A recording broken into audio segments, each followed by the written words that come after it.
Good morning students. మనం last క్లాస్లో intramolecular redox రియాక్షన్కి సంబంధించి ఎన్ ఫ్యాక్టర్ ఫైండ్ అవుట్ చేసాం. అక్కడ మీకు ఒక ఎగ్జాంపుల్ డిస్కస్ చేయడం జరిగింది. ఆ ఎగ్జాంపుల్లో రియాక్టెంట్ మాలిక్యూల్లో ఉన్న ఒక ఆటమ్ ఆక్సిడేషన్ జరిగింది, ఇంకొక ఆటమ్ రిడక్షన్ జరిగింది. సో అలా ఇంట్రామాలిక్యులర్ రియాక్షన్లో ఆక్సిడేషను రిడక్షను రెండూ జరిగినప్పుడు ఎన్ ఫ్యాక్టర్ ఫైండ్ అవుట్ చేసే విధానం మీకు నేను క్యాలిక్యులేట్ చేసి చూపించాను. సో ఈ లెక్చర్ 2లో ఏంటంటే ఇది కూడా ఇంట్రామాలిక్యులర్ రియాక్షనే, కానీ రెడాక్స్ రియాక్షన్ కాదు. సో ఇటువంటి కేసులో మనం ఎన్ ఫ్యాక్టర్ ఎలా ఫైండ్ అవుట్ చేస్తామో ఇప్పుడు మనం నేర్చుకుందాం అన్నమాట. సరే, నేను ఇక్కడ ఒక ఎగ్జాంపుల్ ఇచ్చాను. Bi2S3 అనేది ఎలా చేంజ్ అవుతుంది, బిస్మత్ అండ్ సల్ఫర్ వాటి యొక్క ఆక్సిడేషన్ స్టేట్స్ కూడా మీకు ఇక్కడ ప్రొవైడ్ చేశాను. ఫస్ట్ ఆఫ్ ఆల్ మనం ఏం చేద్దామంటే ఇక్కడ బిస్మత్ సల్ఫర్ వీళ్ళిద్దరి యొక్క ఆక్సిడేషన్ స్టేట్ని ఐడెంటిఫై చేద్దాం. సో నిన్న చెప్పినట్టుగానే నేను క్రిస్ క్రాస్ మెథడ్ వాడి బిస్మత్ యొక్క ఛార్జ్ అలాగే సల్ఫర్ యొక్క ఛార్జ్ నేను ఐడెంటిఫై చేస్తున్నాను. ఇక్కడ చూద్దాం.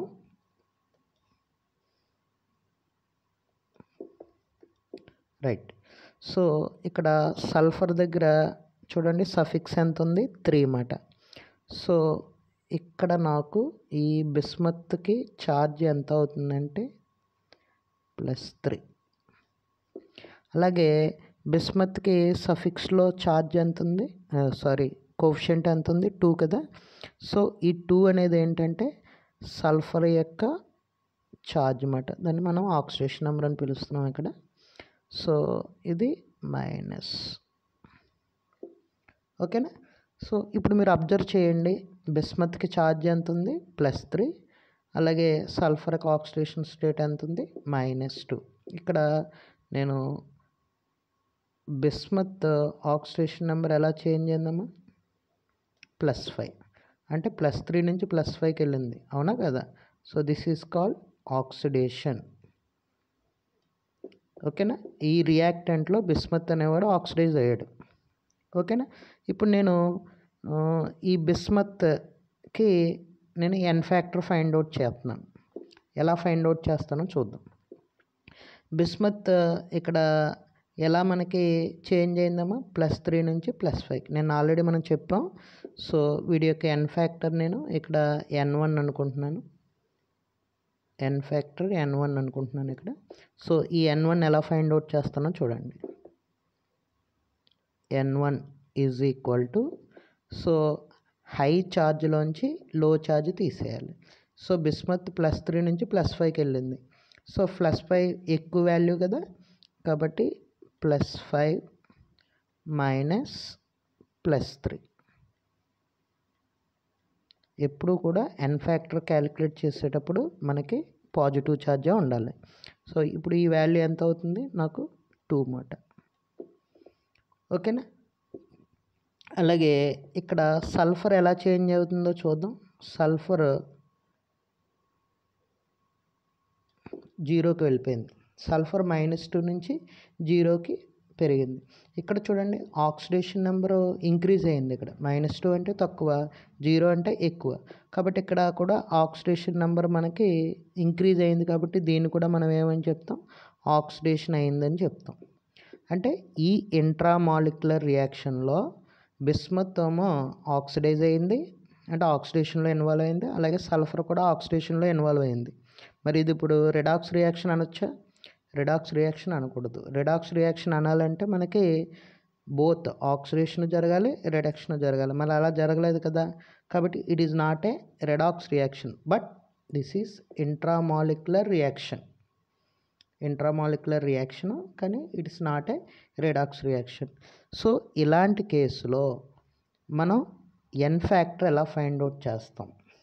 సరే, ఇందాకట్లాగే వీడి యొక్క ఎన్ ఫ్యాక్టర్ N2 అనుకుంటున్నాను. So N2 is equal to, so మనకు తెలిసిందే కదా. సో ఎన్ ఫ్యాక్టర్ కట్టేటప్పుడు నెగిటివ్ రాకూడదు, పాజిటివ్ రావాలి. సో ఆ క్రమంలో మనం ఏం చేస్తామంటే ఆక్సిడేషన్ నెంబర్ ఎక్కువలోంచి తక్కువ తీసేయాలి. ఇక్కడ -2 సల్ఫర్కి ఉంది, ఇక్కడ సల్ఫర్కి ఉంది 0. జనరల్గా -2 కన్నా 0 యొక్క ఆక్సిడేషన్ నెంబర్ ఎక్కువైనా కదా అర్థం. కాబట్టి నేను ఏం చేస్తానంటే 0లోంచి -2ని సబ్ట్రాక్ట్ చేస్తాను అనమాట.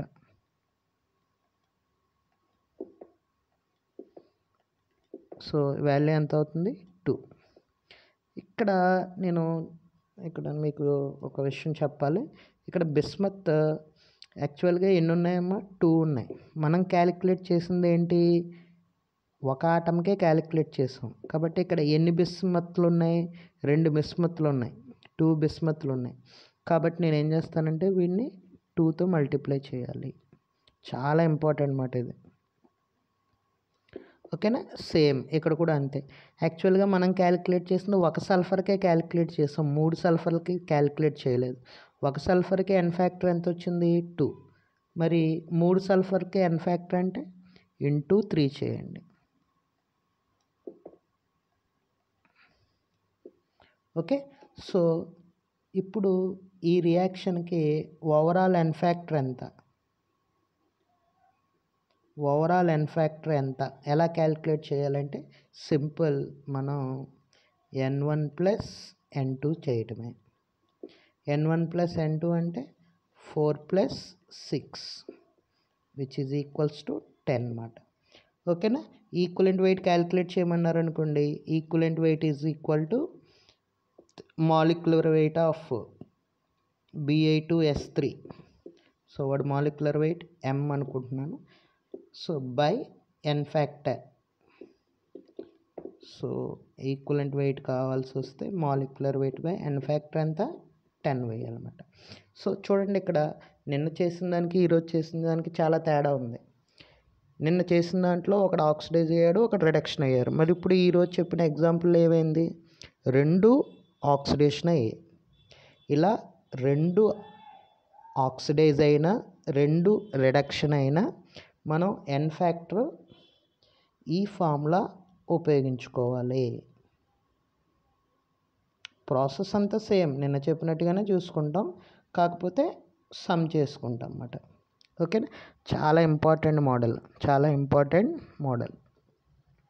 సో నేను నెక్స్ట్ ఎగ్జాంపుల్ని డిస్కస్ చేస్తున్నాను. నెక్స్ట్ ఎగ్జాంపుల్కి వెళ్తున్నాను నేను. దిస్ ఈజ్ ఎగ్జాంపుల్ 2 మాట. Example 2. Okay.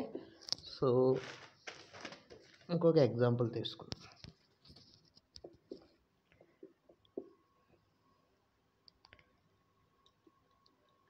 FeS2 changes into Fe2O3 and SO2. Okay, ఇది కూడా ఇంట్రామాలిక్యులర్ రియాక్షన్. మీకు చెప్పేవన్నీ ఎగ్జాంపుల్స్ అవే. ఫస్ట్ ఆఫ్ ఆల్ మనకు పాత కథ తెలిసిందేంటి? ఫస్ట్ మనం ఆక్సిడేషన్ నెంబర్స్ ఐడెంటిఫై చేయాలి. సో ఇక్కడ ఐరన్ యొక్క ఆక్సిడేషన్ నెంబర్, సో మీరు క్రిస్ క్రాస్ మెథడ్ ప్రకారం తీసుకుంటే, సో ఈ 2ని ఇక్కడ తీసుకురండి.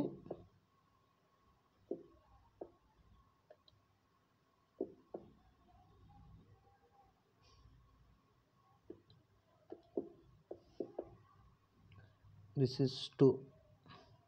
ఓకేనా? సల్ఫర్ కోఎఫిషియంట్ ఐరన్ యొక్క ఛార్జ్ కింద పనిచేస్తుంది according to criss cross method +2. అలాగే ఇక్కడ ఐరన్కి కోఎఫిషియంట్ 1 ఉంది, అది తీసుకొచ్చి సల్ఫర్కి ఛార్జ్ కింద రాద్దాం. కాబట్టి ఇది -1 అన్నమాట. ఓకేనా? ఇది ప్లస్ ఛార్జ్ కాబట్టి నెక్స్ట్ ఇది -1 అవుతుంది. అలాగే ఇక్కడ ఐరన్ యొక్క ఆక్సిడేషన్ నెంబర్ ఫైండ్ అవుట్ చేసుకుందాం అండి. సో ఇక్కడ మీరు 2 రకాలుగా చెప్తాను. ఈ 3ని ఇక్కడ తీసుకెళ్ళండి, +3. అలాగే ఇక్కడ కోఎఫిషియంట్ 2 ఉంది కదా, ఇక్కడ తీసుకెళ్ళండి, -2. ఓకే. సో లేదు నేను ఇలా క్యాలిక్యులేట్ చేయనంటే ఈ విధంగా కూడా క్యాలిక్యులేట్ చేసుకోవచ్చు. సో మనకి ఐరన్ క్యాలిక్యులేట్ చేయాలి కాబట్టి ఐరన్ని X అనుకోండి, ఆక్సిజన్ -2. యాక్చువల్గా ఇది న్యూట్రల్ మాలిక్యూల్. న్యూట్రల్ మాలిక్యూల్కి ఓవరాల్ ఛార్జ్ 0 అన్నమాట. So 2 × X + 3 × -2. దీన్ని సింప్లిఫై చేస్తే మీకు ఎక్స్ వాల్యూ +3 వస్తుంది. ఇలా అయినా చేసుకోవచ్చు, లేదా ఇలా అయినా తీసుకోవచ్చు, మన ఇష్టం అది. అలాగే ఇక్కడ sulphur SO2, okay, sulphur oxidation state. Actually ఇది న్యూట్రల్ మాలిక్యూల్ కదా, ఛార్జ్ ఓవరాల్ ఛార్జ్ 0 అన్నమాట. సో సల్ఫర్ ఛార్జ్ x అనుకోండి, ఆక్సిజన్ -2. So x + 2 × -2.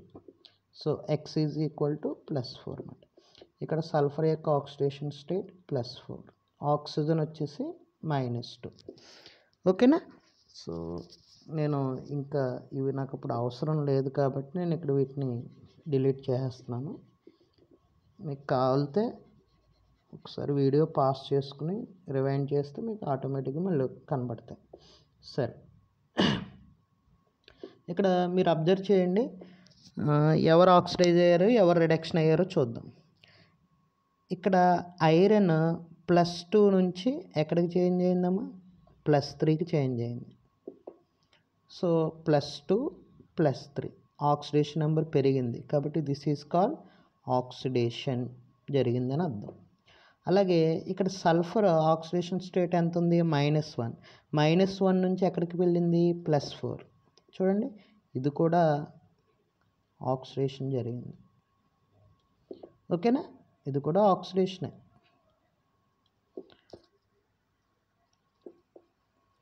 ఓకేనా, చేంజ్ అయినవి మాత్రమే మనం రికగ్నైజ్ చేస్తాం, అన్చేంజ్డ్ మనకు అనవసరం అన్నమాట. ఇక్కడ ఐరన్ +2 +3 కింద అయింది, అలాగే సల్ఫర్ -1 నుంచి +4కి చేంజ్ అయింది. సో ఇది కూడా సేమ్ ఆక్సిడేషన్, రెండు ఆక్సిడేషనే. కాబట్టి ఇది రెడాక్స్ రియాక్షన్ కాదు, సింపుల్ మనం ఇంట్రామాలిక్యులర్ రియాక్షన్ అని చెప్తాం. ఓకేనా. సో N ఫ్యాక్టర్ ఇండివిజువల్గా వీడిది N1 అనుకోండి, వీడిది N2 అనుకోండి. సో N ఫ్యాక్టర్ కావాల్సి వస్తే మనం ఏం చేయాలి, N1 + N2 చేయటమే, అవునా కదా. సరే, ఇప్పుడు N1 ఎలా క్యాలిక్యులేట్ చేస్తానో చూడండి.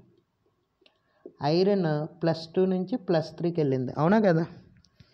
సో నేనేం చెప్పాను, N ఫ్యాక్టర్ ఛార్జ్ సబ్ట్రాక్ట్ చేయాలి, ఎక్కువ ఛార్జ్లోంచి తక్కువ ఛార్జ్ని సబ్ట్రాక్ట్ చేయాలి. ఇక్కడ ఎక్కువ ఛార్జ్ ఎవరు, +3, తక్కువ ఛార్జ్ ఎవరు, -2, అదే +2. కాబట్టి +3లోంచి +2 తీసేయండి.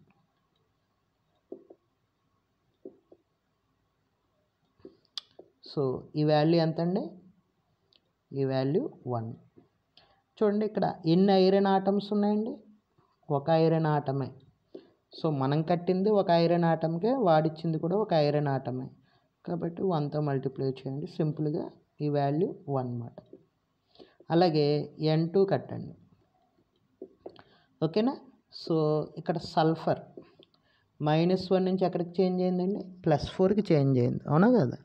సో ఇందులో ఎవరికి ఎక్కువ ఛార్జ్, +4 వాల్యూ ఎక్కువ, కంపారిటివ్లీ -1. నేనేం చెప్పాను, ఎక్కువలోంచి తక్కువ వాల్యూ తీయాలని చెప్పాను. ఎక్కువ వాల్యూ అంటే +4, సో తక్కువ వాల్యూ అంటే -1. ఎక్కువ వాల్యూలోంచి తక్కువ వాల్యూ తీసేయాలి.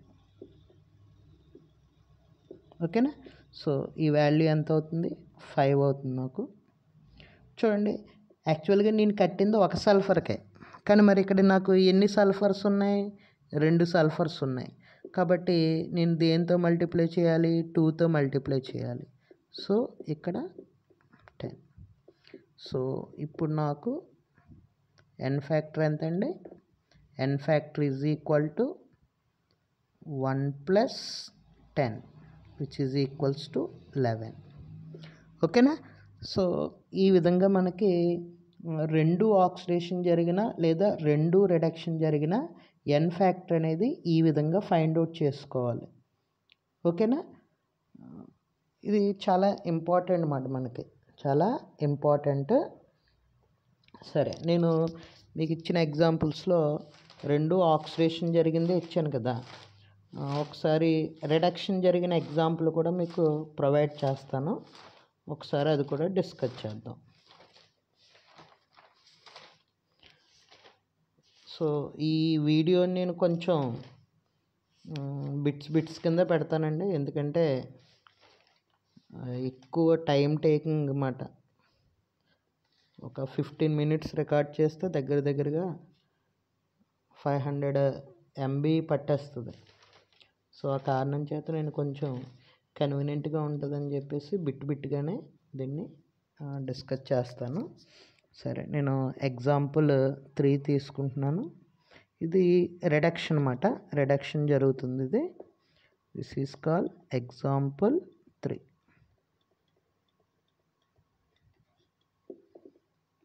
సరే, బ్లాక్ తీసుకుందాం, ఫాంట్ బాగుంటుంది కదా.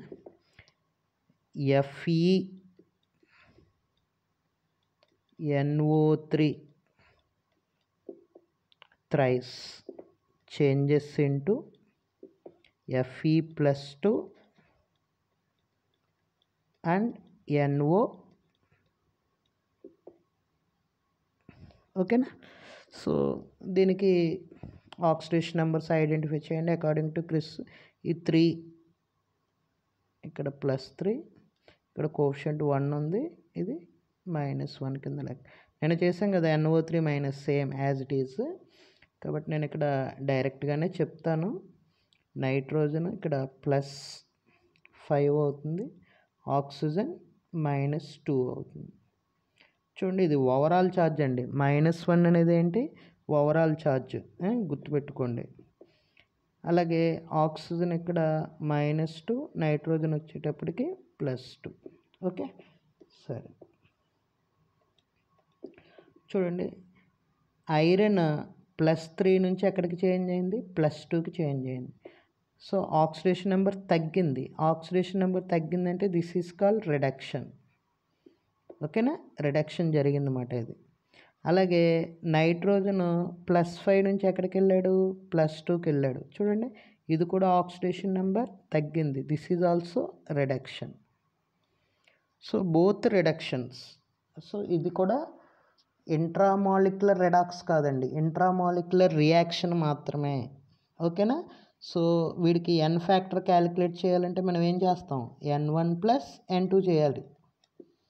ఓకేనా, మీ ఇష్టం అండి. ఇది N1 అనుకోండి, ఇది N2 అనుకోండి, ఆపోజిట్గా తీసుకున్న ప్రాబ్లం లేదు. సరే, ఇక్కడ నేను N1 క్యాలిక్యులేట్ చేస్తున్నాను. N1లో ఐరన్ +3 నుంచి ఎక్కడికి చేంజ్ అయింది? +2కి చేంజ్ అయింది. కాబట్టి ఎక్కువలోంచి తక్కువ తీయాలి. ఎక్కువ ఎవరు ఇక్కడ? +3. తక్కువ ఎవరు? +2. ఎక్కువలోంచి తక్కువ తీసేస్తున్నాను. ఓకేనా, సేఫ్ సైడ్ కోసం డెట్ కూడా వేసుకున్నాను నేను. ఇక్కడ వాల్యూ 1 వచ్చింది. Change in oxidation number 1. Change in oxidation number 1 అండి. ఓకేనా. Change in oxidation number is nothing but change in electrons. Fe+3 Fe+2 కింద వెళ్ళినప్పుడు ఎన్ని ఎలక్ట్రాన్ చేంజ్ అయ్యని అర్థం? ఒక ఎలక్ట్రాన్ చేంజ్ అయిందని అర్థం అన్నమాట. సరే, ఇక్కడ నేను ఎన్ని ఐరన్స్కి ఈ వాల్యూ క్యాలిక్యులేట్ చేసాను? ఎన్ని ఐరన్కి ఈ వాల్యూ క్యాలిక్యులేట్ చేశాను? ఒక ఐరన్కే